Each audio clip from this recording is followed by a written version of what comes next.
পরোটা যদি আগে 10টা কিনেন, 20টা কিনবেন। যা যা কিছু করা দরকার ছোট ছেলেদেরকে উদ্বুদ্ধ করার জন্য।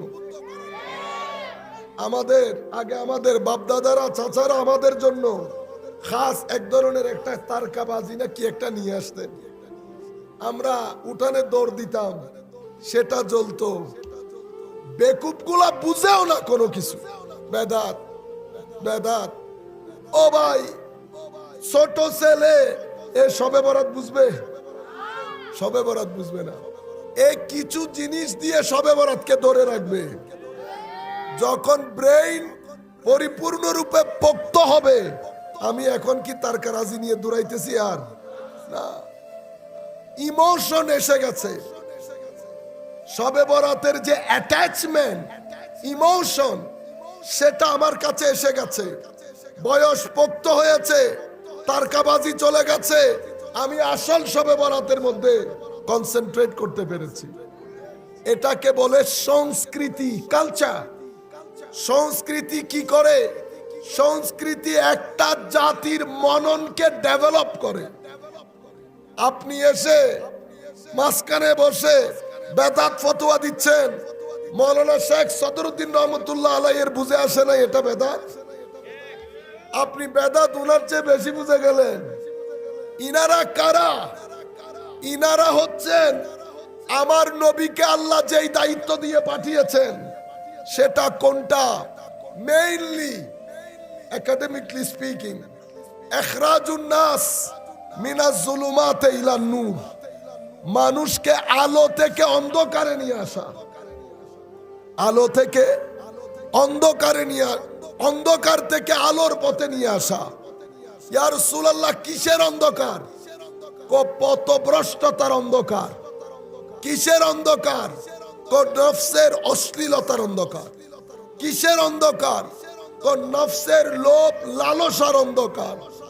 আমার নবী অন্ধকারে নিমজ্জিত লোকজনকে টেনে বের করে সাহাবিয়তের মকামে অধিষ্ঠিত করে নূরের ধারক বাহক বানিয়েছেন আমার নবী। আমার নবীর ফয়েজে ফয়েজ ইয়াফতা হয়ে আল্লাহর ওয়ালিরা শেষ জামানায় এসে আমাদেরকে অন্ধকার থেকে আলোর পথে নিয়ে এসেছেন। এই সদরুদ্দিন রহমতুল্লাহি আলাইহিরা বাংলাদেশের বিভিন্ন জায়গায় বসে মানুষকে শুধু তালিম দেন নাই, তরবিয়ত দান করেছেন। তালিম শিক্ষার সাথে সম্পৃক্ত, তরবিয়ত হেদায়েতের সাথে সম্পৃক্ত। তরবিয়ত দিতে হলে সিনা লাগে, সিনা ছাড়া তরবিয়ত দেওয়া যায় না।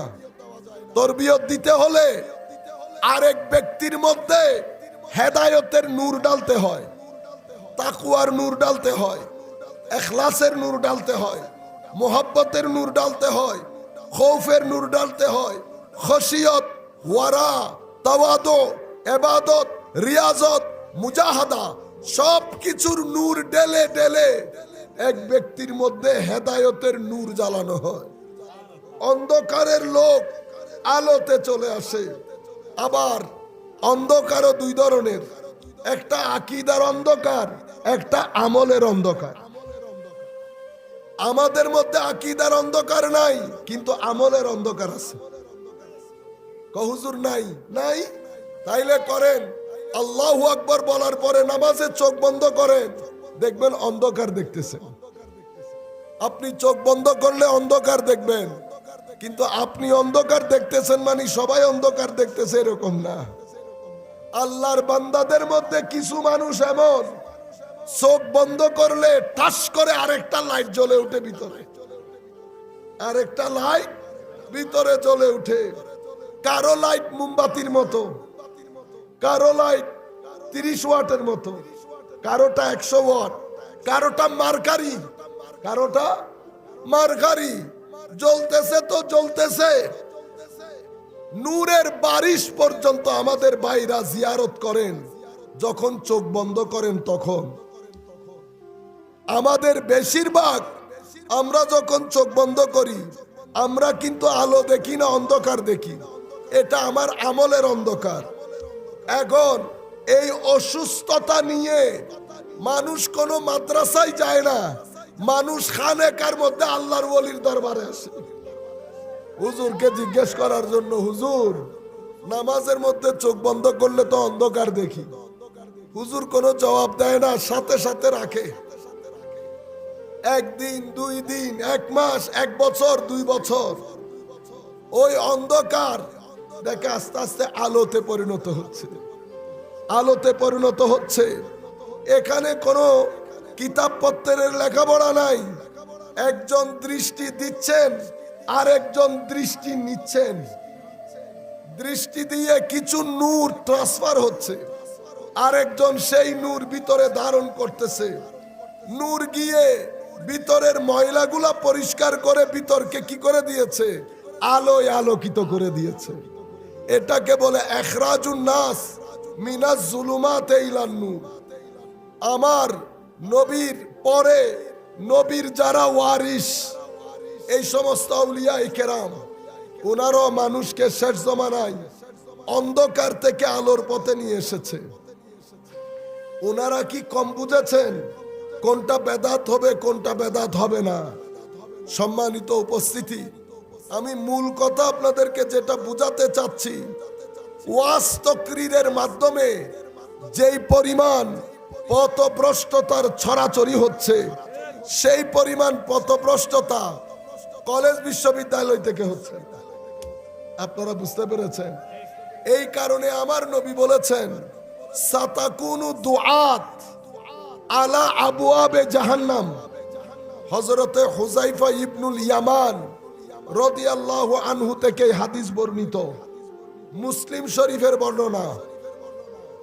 আমার নবী বলছেন, কিছুদিনের মধ্যে কিছু ওয়ায়েজ বের হবে। কি বের হবে? ওয়ায়েজ। বিশিষ্ট ওয়ায়েজরা কি করবে? তারা আলা আবওয়াবে জাহান্নাম, বক্তা নিজে জাহান্নামের দরজায় দাঁড়ানো থাকবে। ফামান আজাবাহুম কাযাফুহু ফিহা, যারা এই বক্তার ডাকে সাড়া দেবে, তার হাতে হ্যাঁ বলবে, তার টিকে ঠিক বলবে, তারা ওই জাহান্নামে নিক্ষিপ্ত হবে। এটা আমার নবী বলেছেন। কিছুদিনের মধ্যে বক্তা বের হবে। এই বক্তাগুলা বক্তব্য দিয়ে পরিস্থিতি এমন গুলাটে করবে, ঈমান আর সেই দেশে থাকতে পারবে না। বক্তার কাজ ঈমান রাখা। এখন বক্তার কারণে ঈমান কি করতেছে? মদিনা শরীফ চলে যাচ্ছে।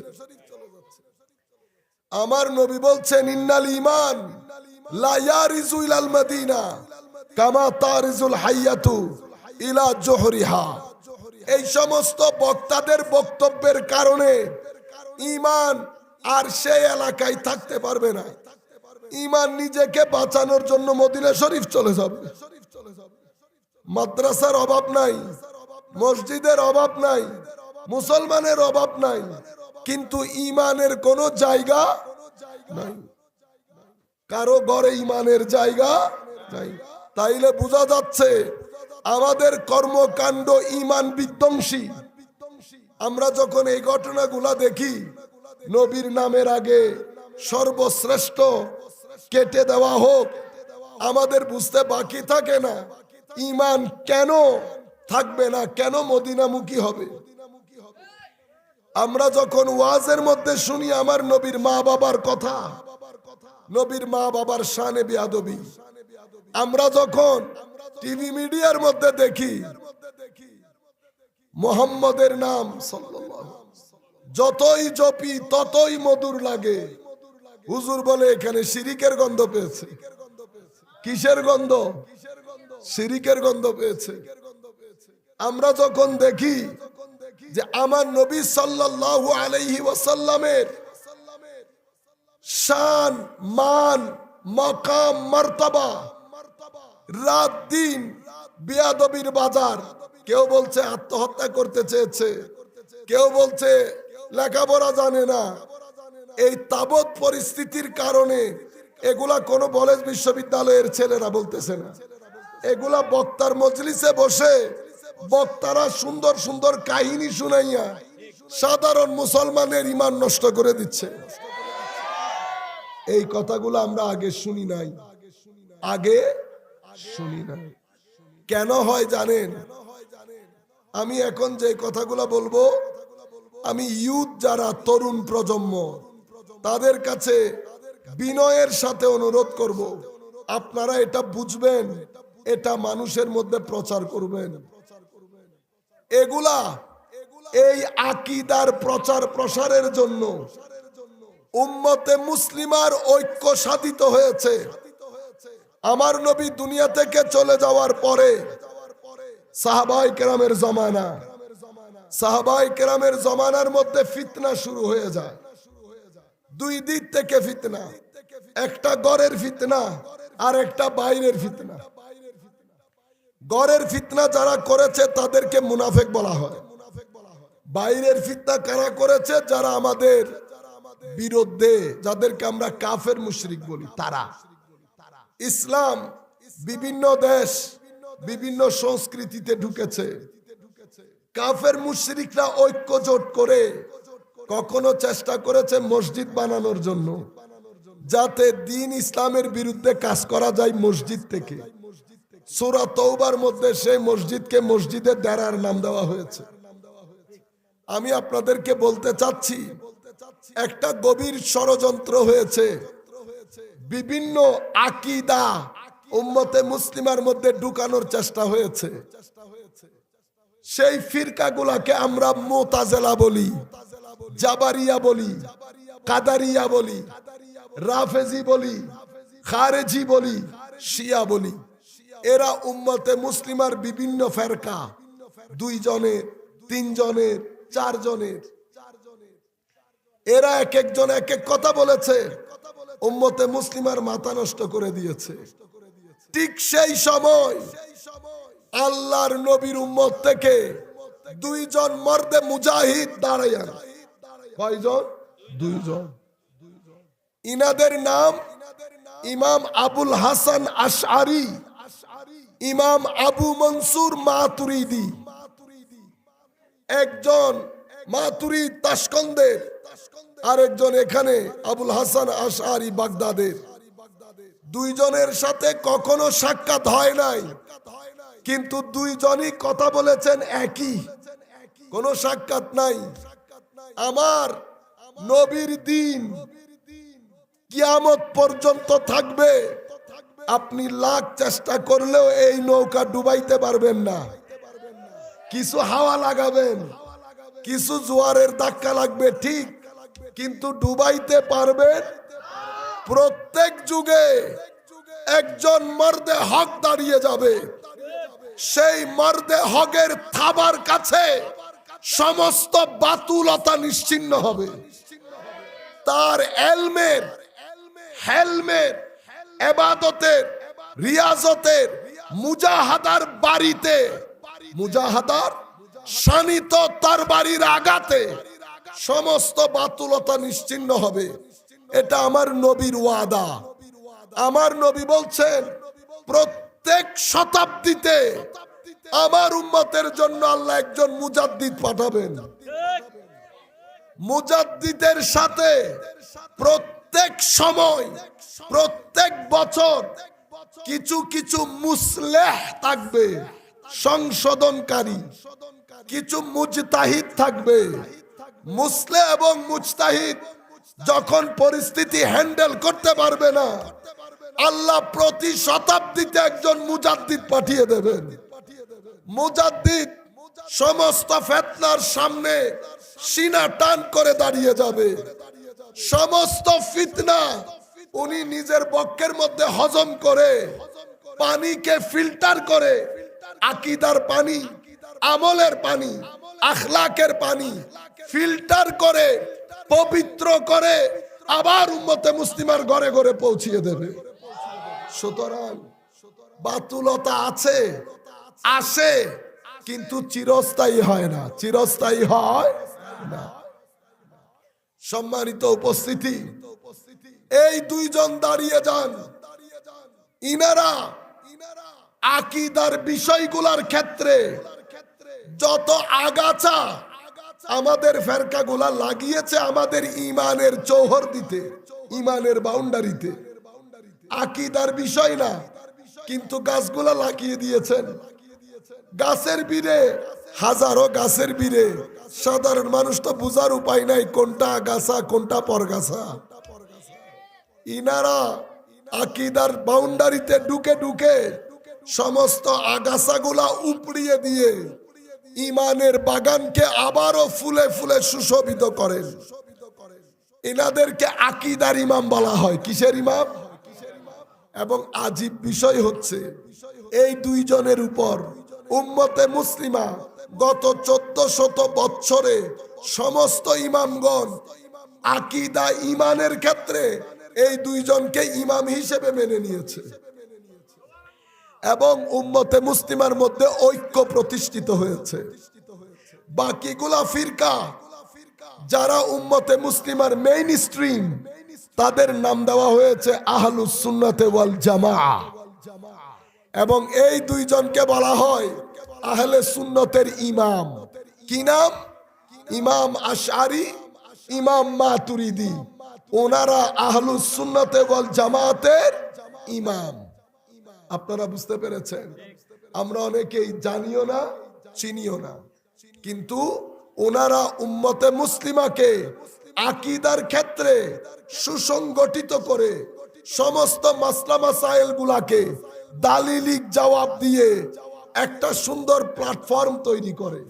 পরবর্তী যুগের ইমামরা সেই প্ল্যাটফর্মের খেদমত করেছে, কিন্তু এই দুইজনকে ইমাম হিসেবে মেনে নিয়েছে। এভাবে উম্মতে মুসলিমার ঐক্য প্রতিষ্ঠিত হয়েছে আকীদার ক্ষেত্রে। 1-2 বছর না, 3-4 বছর না, 1400 বছর উম্মতে মুসলিমার মেইন স্ট্রিমকে বলা হয় আহলুস সুন্নাতে ওয়াল জামাআহ। আমল, শরীয়ত, শরীয়তের ক্ষেত্রে একদিকে ইমামে আজম দাঁড়ান, একদিকে ইমাম মালিক, একদিকে ইমামে শাফিঈ, ইমাম আহমদ ইবনে হাম্বল। এই 4 জনের উপর শরীয়তের ক্ষেত্রে গত 1400 বছরে উম্মতে মুসলিমার সকল ইমাম এই 4 জনকে শরীয়তের ইমাম হিসেবে মেনে নেন। এদেরকে আমরা মাযহাবের ইমাম বলি। আপনি বলেন মানব না, আপনি মানলেও কোনো কিছু যায় আসে না, আপনি না মানলেও কোনো কিছু যায় আসে না। কেন? কারণ উম্মতে মুসলিমার 1400 বছরের ইতিহাসে কেউ উনাদের ব্যাপারে দ্বিমত পোষণ করেন নাই। এটা আমার নবীর জিন্দা মুজিজা। আমার নবীর উম্মতকে এক সূত্রে গাঁথার জন্য এই 4 জনকে আমার আল্লাহ দাঁড় করান, এবং আমার নবীর উসিলায় উম্মতে মুসলিমা এই 4 জনের ইমামতিকে মেনে নেন। এত রতি মহারতি চলে গেছে, কেউ চ্যালেঞ্জ করে না। হুজ্জাতুল ইসলাম ইমাম গাজালি ইচ্ছে করলে চ্যালেঞ্জ করতে পারতেন, কুম ক্যাপিটাল ছিল চ্যালেঞ্জ করার মতো। সুলতানুল উলামা ইজ্জুদ্দিন ইবনে আব্দুস সালাম ইচ্ছে করলে চ্যালেঞ্জ করতে পারতেন, কিন্তু আজীব বিষয় হচ্ছে এই 4 জনের ইমামতি সবাই চোখ বন্ধ করে মেনে নিয়েছে। উম্মতে মুসলিমার ঐক্য প্রতিষ্ঠিত হয়েছে। আমি 2-4 জন ফেরকা কি বলেছে সেটা বলতেছি না, জামাতের কথা বলছি। এটা শরীয়তের ক্ষেত্রে। তরিকতের ক্ষেত্রে, তরিকত কোথায় পাইলাম? হাদিসে জিবরিলের মধ্যে আমার নবী দ্বীন ইসলামকে 3টা খুঁটির উপর প্রতিষ্ঠা করেন: ঈমান, ইসলাম, ইহসান। ঈমান আকীদার নাম, ইসলাম শরীয়ত এবং আমলের নাম, ইহসান তরিকত এবং তাসাউফের নাম। উম্মতে মুসলিমা সেই যুগ থেকে এই যুগ পর্যন্ত সমস্ত উলামা, মাশায়েখ তরিকতের ক্ষেত্রে জুনাইদ বুগদাদিকে, বায়েজিদ বুস্তামিকে, বিশির আল হাফিকে, ফুদাইল ইবনে ইয়াসকে, হারিস আল মুহাসিবিকে, জুন্নুন আল মাসরিকে, সাহাল তুস্তারিকে, মারুফ কারখিকে, নিজেদের তরিকতের ইমাম হিসেবে মেনে নেন। পরবর্তী যুগে হুজুর গৌসুল আজমরা আসছেন, ইনাদেরকে তরিকতের ইমাম, উনাদেরকে শরীয়তের ইমাম, বাকিগুলাকে আকীদার ইমাম। এভাবে উম্মতে মুসলিমার ঐক্য প্রতিষ্ঠা হয় এবং সেই ঐক্যের নাম দেওয়া হয় আহলুস সুন্নাতে ওয়াল জামাআহ। আপনারা এখন বুঝতে পেরেছেন? এখন সেই ঐক্যের উম্মতে মুসলিমার পতন হওয়ার আগ পর্যন্ত আহলুস সুন্নাহ নিয়ে কোনো কথাবার্তা কেউ বলে নাই। উম্মতে মুসলিমার পতন হয়েছে। উম্মতে মুসলিমা যারা 3 মহাদেশ শাসন করত, তাদের দেশগুলা ভেঙে চুড়ে 47টি মুসলিম দেশ হয়েছে। কয়টা মুসলিম দেশ? 47টি। এখন বেড়ে টেরে 52 বা 54টা হয়েছে। কিন্তু আগে সেরকম ছিল না। আগে ছিল মুসলিম উম্মা। মুসলিম উম্মা যখন ভেঙে চুড়ে গেছে, এখন উম্মতে মুসলিমার বৃহত্তর ঐক্যে ফাটল সৃষ্টি করার জন্য বাড়ি লাগানো হচ্ছে এই 2 ইমামের উপর। 2 ইমামের উপর বাড়ি লাগালে আকীদার ক্ষেত্রে যে ঐক্যমত প্রতিষ্ঠিত হয়েছে সেটা নড়ে বড়ে হবে। শরীয়তের ক্ষেত্রে বাড়ি লাগানো হচ্ছে মাযহাবের উপর। তরিকতের ক্ষেত্রে বাড়ি লাগানো হচ্ছে আউলিয়ায়ে কেরামের উপর। বারবার চেষ্টা করা হচ্ছে উম্মতে মুসলিমার ঐক্যের মধ্যে ফাটল সৃষ্টি করার জন্য। সেই টার্গেট অ্যাচিভ করার জন্য যেই মজলিসকে সাজানো হয়েছে, সেই মজলিসের নাম দেওয়া হয়েছে তাফসীরুল কুরআন। কি কুরআন? তাফসীরুল। সমস্ত তাফসীরুল কুরআন হয় কেন? সম্মানিত উপস্থিতি, বর্তমানে বাংলাদেশে সমস্ত ঘরানার আলেম মিলে মুফাসসির তাফসীর করতে পারবে এমন আলেমের সংখ্যা আমার মনে হয় না 20-22 জনের বেশি আছে। কয় জনের? 20-22 জন, 25 জন হবে না। তবুও সেফটির জন্য বলি 25 জন। আপনারা বুঝতে পারতেছেন ব্যাপারটা? পুরা বাংলাদেশে ঘুরলে তাফসীর করতে পারবে এমন আলেম মুফাসসিরের সংখ্যা 20 থেকে 25 জনের বেশি হবে। আপনি যদি আমাকে বলেন হুজুর 25 জন একটু বেড়ে গেল না, আমি বলবো বেড়ে গেল, 10 জনেরও বেশি হবে না। তবুও আমি নিরাপদ, একটু নিরাপদ, 25 জনের বেশি হবে না। তাদের এই 25 জনের 90% কে আপনারা চিনেনও না। বাজারে হেঁটে গেলে সালামও দেবেন না। চিনেন না, সালাম দিবেন কেন? আমি সহ যদি এখানে মসজিদে আসি, আপনারা হয়তো আমাকে দিবেন ইমামতিতে, আর উনি যদি আসেন উনাকে বলবেন ওই ভাই পিছনে যান। এগুলা আসল জিনিস। আসল জিনিসগুলাকে বোঝা যায় না। কেন?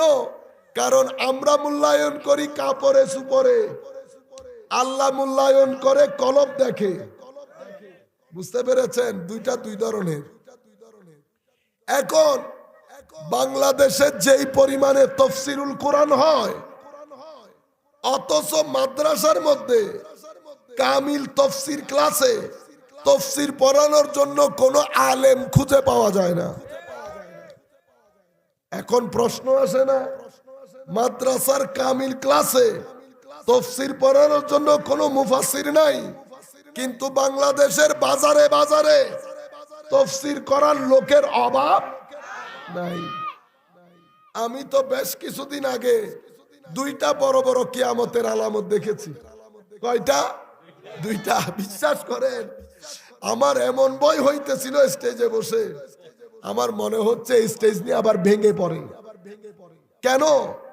স্বনামধন্য একজন আলেম, শুধু আলেম বললে ভুল হবে, ইনারা আলেমে রব্বানি। আলেমে রব্বানি। বেচারাকে এক কোনায় বসিয়ে যিনি তাফসীর করতেছেন, আমি গ্যারান্টির সাথে বলবো উনি তাফসীরের তাও বুঝেন না। ও ভাই তফসিরের তা আমি বুঝি না, উনি বুঝবে? এরা আমাদের অনেক জুনিয়র। আমি নিজে বুঝি না, তো সে কি করে বুঝবে? আমরা এক পুকুর থেকে এসেছি, তো মাছ তো দেখে এসেছি, মাছ দেখে এসেছি, কোনটা বড় কোনটা ছোট। এখন আমি হুজুরকে বলতেছি, হুজুর এটা তো মিনি কিয়ামতের আলামত বলে মনে হচ্ছে। আপনি এক কোনায় বসে আছেন, আর এ কি বলতেছে নিজেও জানে না। তফসিরুল কোরআন কি রাজনৈতিক বক্তব্য?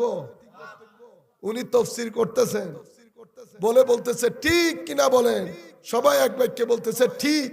তো আমি বুঝতেছি না এখানে মুফাসসির কে, সাধারণ মানুষ না হুজুর নিজে? কারণ ঠিক বলতেছে সাধারণ মানুষ। এই হাস্যকর কাজগুলা করবেন না। আপনি এখানে ঠিক বলতে আসেন নাই, এই মজলিস এটা ঠিক বলার মজলিস না। এখানে আমি বলবো, আপনারা শুনবেন, আল্লাহর দরবারে দোয়া করব, আল্লাহ আমার বলানিটাকে যেন নূরে হেদায়েত করে আপনার ভিতরে ঢুকায়, এবং আমাকেও যেন সেই অনুযায়ী আমল করার তৌফিক দান করে। কিয়ামতের ময়দানে এই ওয়াজ যেন আমার মাথার উপর চড়ে না বসে। মানুষ পার হয়ে যাচ্ছে, আমি ওয়াজ নিয়ে ঘুরতেছি, আমার নবীর দরবারে ঢুকতে গেলে দরজা বন্ধ হয়ে যায়। কেন? ওয়াজের ব্যবসা করছে। এটা যেন না হয়, এটা যেন